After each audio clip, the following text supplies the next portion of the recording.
Welcome back to Kanen Coffee. This in front of us is a Breville owned by Charles. Charles, thanks for sending it in. It was leaking directly, would not pull a shot. When you hit the button to do so, the water would go straight into the tray down at the bottom, bypassing the head. And so we took a look inside and we found that there was a small leak on the steam boiler.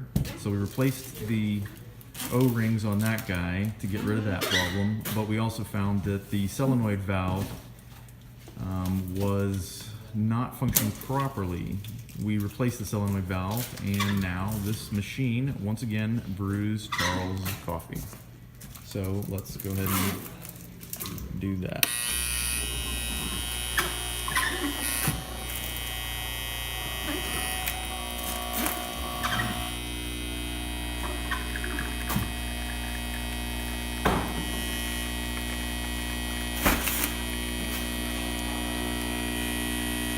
Working like a charm.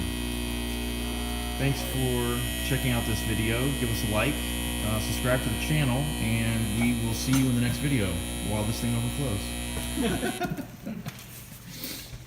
overflows.